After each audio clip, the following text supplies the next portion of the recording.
આજે હું તમારી સાથે શેર કરીશ પનીર અંગારાની રેસિપી, જેના માટે પેનમાં 2 ટેબલસ્પૂન જેટલું તેલ એડ કરી દીધું છે, 1 ચમચી જીરું એડ કરી દીધું છે, આખા મસાલા એડ કર્યા છે અને આદુ અને લસણ આખા એડ કરી દીધા છે. આ બધાને આપણે 1 મિનિટ માટે સાંતળી લેવાનું છે. ત્યાર પછી 2 રફલી ચોપ કરેલો કાંદો એડ કરી દીધેલો છે. આ બધું મિક્સ કરીને તેને સાંતળી લેવાનું છે. ત્યાર પછી આ સતળાઈ જાય એટલે 3 રફલી ચોપ કરેલા ટામેટાં લઈ લીધા છે. તેની સાથે મગજતરીના બી, હળદર, મીઠું આ બધું બરાબર મિક્સ કરી દેવાનું છે અને તેને કૂક કરી દેવાનું છે અને ટામેટાને બરાબર ચડાવી લેવાના છે.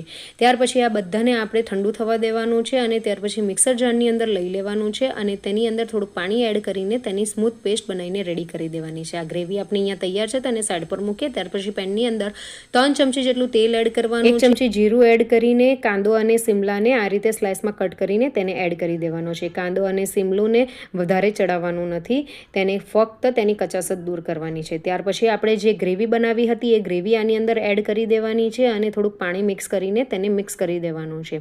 આ બધું મિક્સ થઈ જાય એટલે આપણે મસાલા કરવાના છે. તો તેની અંદર 2 ચમચી જેટલું કાશ્મીરી લાલ મરચું એડ કર્યું છે, અડધી ચમચી તીખું મરચું, 1 ચમચી ધાણા જીરું પાવડર, 1 ચમચી કસૂરી મેથી, અડધી ચમચી મીઠું એડ કરીને આ બધાને બરાબર મિક્સ કરી દેવાનું છે અને તેને કૂક કરવાનું છે ઢાંકીને કૂક કર્યા પછી તેનો કલર થોડો ચેન્જ થઈ જશે. ત્યાર પછી તેને ખોલબન કરીને આપણે ગ્રેવીને હલાવતા રહેવાનું છે અને આ રીતની ગ્રેવી થઈ જાય એટલે તેની અંદર આપણે પનીરના ટુકડા એડ કરી દેવાના છે. 200 ગ્રામ જેટલું પનીર છે તે એડ કરી દીધું છે અને એ બધાને આપણે બરાબર મિક્સ કરી દેવાનું છે. અને તેની સાથે જ અહીંયા મેં પનીરને ગ્રેટ કરીને પણ એડ કરી દીધું છે. આ રીતે એડ કરી દેવાનું છે અને કોથમીરના પાન એડ કરીને બધું મિક્સ કરી દેવાનું છે અને 1 મિનિટ માટે તેને કૂક કરી દેવાનું છે. ત્યાર પછી ગેસની ફ્લેમ આપણે બંધ કરી દેવાની છે.